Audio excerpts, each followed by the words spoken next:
Pensa na pior decisão corporativa da história da humanidade. A gente sempre olhou para a tragédia da LV-426 como um terrível acidente, uma falha de comunicação ou um azar colossal. Mas e se a verdade for muito mais obscura? E se a colônia de Hadley's Hope nunca foi projetada para ser um lar, mas sim um laboratório onde 158 pessoas, incluindo crianças, foram colocadas estrategicamente ao lado da arma biológica mais letal do universo? Quando James Cameron apresentou pra gente essa colônia em 1986, ele não estava apenas escalando o terror biológico, ele estava expondo o verdadeiro monstro da franquia, a ganância corporativa. A Weyland-Yutani não cometeu um erro. Eles enviaram famílias inteiras para lá, para um matadouro, com um propósito assustador. E a gente sabe muito bem o porquê, né?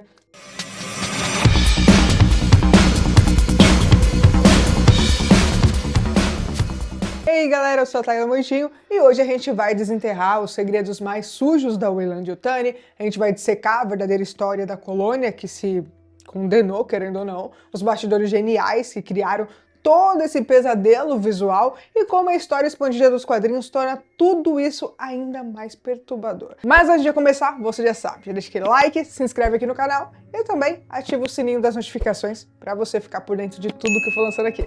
Bora pro vídeo. Pra gente entender a magnitude desse desastre, a gente precisa voltar a estaca zero. Hadley's Hope não era um acampamento qualquer. Fundado em 2157 por um esforço em conjunto ali da administração de colonização extrasolar e também a Weyland-Yutani, essa instalação de terraformação e mineração foi erguida lá naquele planetoide LV-426. E o objetivo oficial, operar um colossal processador atmosférico para transformar o clima tóxico varrido por ventos ensurdecedores e tempestades elétricas em algo respirável para humanos. Eles construíram paredes gigantescas para conter a tempestade e dutos subterrâneos para que as pessoas pudessem transitar sem ser esmagadas pelo clima.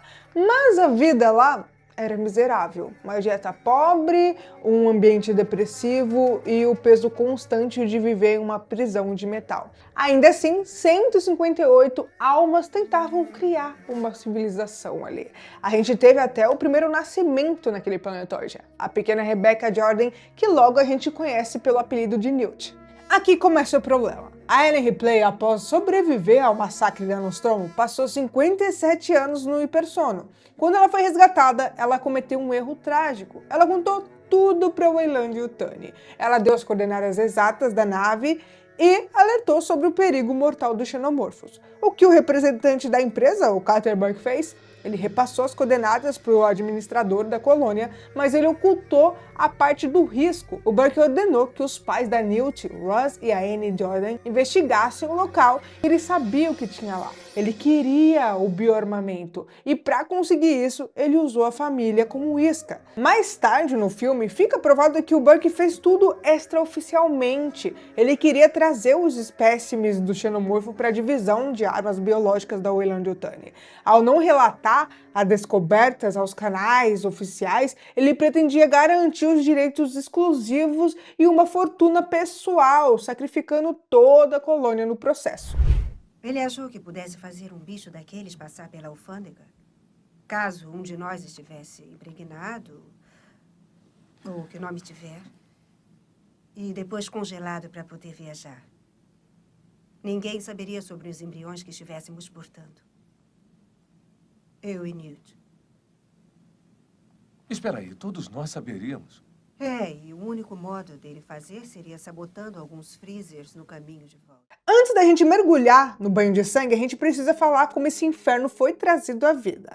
A genialidade do James Cameron e do designer de produção, Ron Cobb, foi criar um futuro que parecesse usado e descartável. O Cameron fez questão de manter o visual externo de Hadley's Hope simples e deprimente. Isso era intencional, era uma forma visual de dizer ao público que a Weyland-Yutani não se importava com o conforto humano. Aquilo era uma instalação temporária, uma engrenagem na máquina de lucro. Vida à colônia, a equipe de efeitos práticos construiu modelos absurdos. E essa miniatura era tão grande que ela tinha cerca de 27 metros de comprimento, que ocupou o palco de filmagens inteiro no renomado Pinewood Studios na Inglaterra.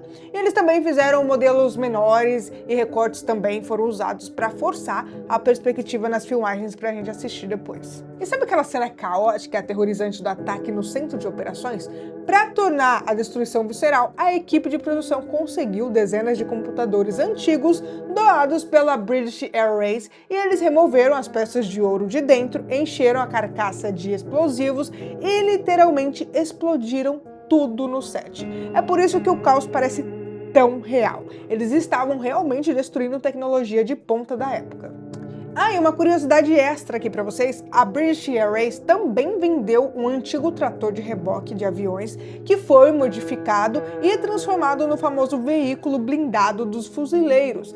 E também uma pia de banheiro de avião da companhia virou a pia do apartamento da Ripley no início do filme. Voltando à história, a tragédia atinge a LV-426, o Russ Jordan volta com o facehugger grudado no rosto e quando o Chestbuster rompe o seu peito na enfermaria, o pânico acaba se instaurando. A colônia sem treinamento militar envia investigadores que acabaram se tornando mais hospedeiros e a genialidade maquiavélica dos xenomorfos entra em ação, que a gente já sabe como é. Eles não apenas matam as pessoas, eles as sequestram, arrastam elas pelos dutos subterrâneos diretamente para o processador atmosférico, onde eles construíram a colmeia nas áreas mais quentes e úmidas de lá. Enquanto isso, a comunicação cai, as pessoas tentam se proteger, soldando as portas, e assim, algumas figuras detalhadas nas HQs até tentam fugir nas naves de cargas remanescentes.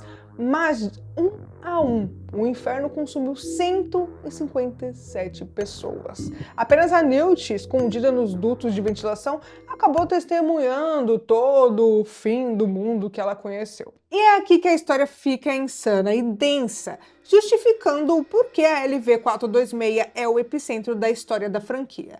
A gente sabe que os fuzileiros chegaram, tudo dá errado. O Buck tenta infectar a Ripley e a Newt com os facehuggers para contrabandear os aliens e no fim o processador atmosférico sofre um colapso termonuclear que parece varrer a colônia do mapa. Fim da história, certo? Errado. O universo expandido de Aliens vai muito além do filme e prova que o plano corporativo era ainda mais distorcido. A explosão não aniquilou 100% da ameaça. Parte do terreno e as estruturas subterrâneas profundas de Hadley's Hope resistiram ao impacto suficiente para abrigar uma infestação contínua.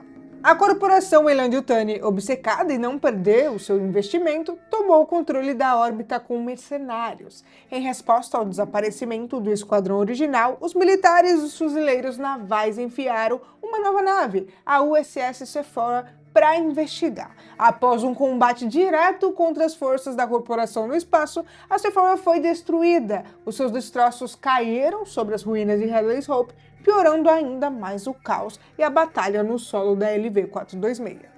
Tudo que eu tô falando aqui é do jogo Aliens Colonial Marines. E uma curiosidade para vocês, essa história do jogo, na época de lançamento, a 20th Century Fox declarou que essa história era canônica, ou seja, a continuação oficial e verdadeira dos filmes.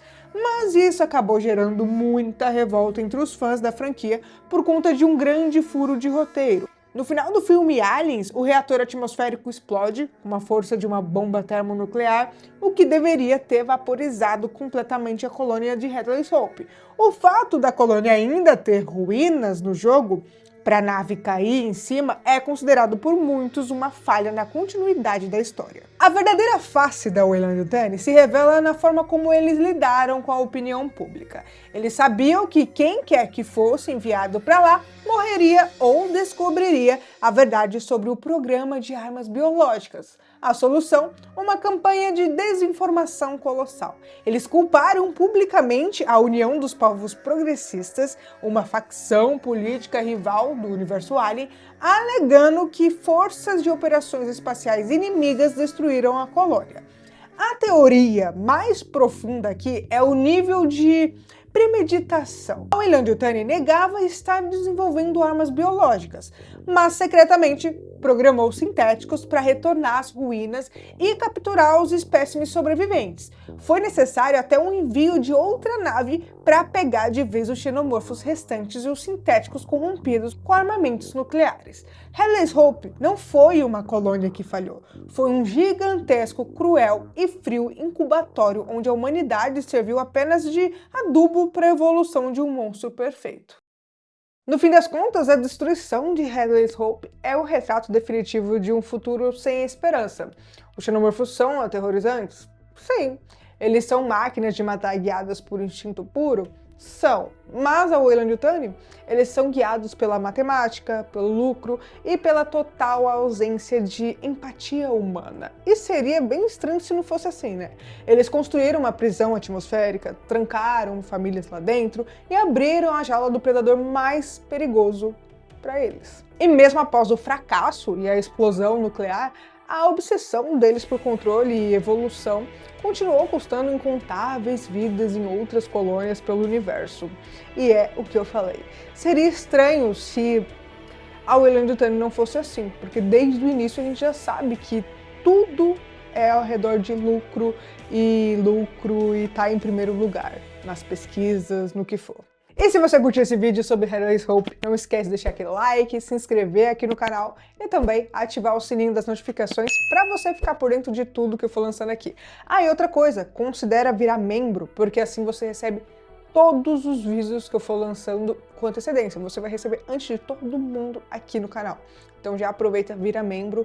E outra coisa que eu ia falar, eu sempre deixo algumas recomendações aqui no final do vídeo. Deixo duas, uma recomendação. Então já clica, assiste aí, porque tem muito conteúdo legal aqui. E bom, por hoje é isso. Grande abraço e até o próximo vídeo.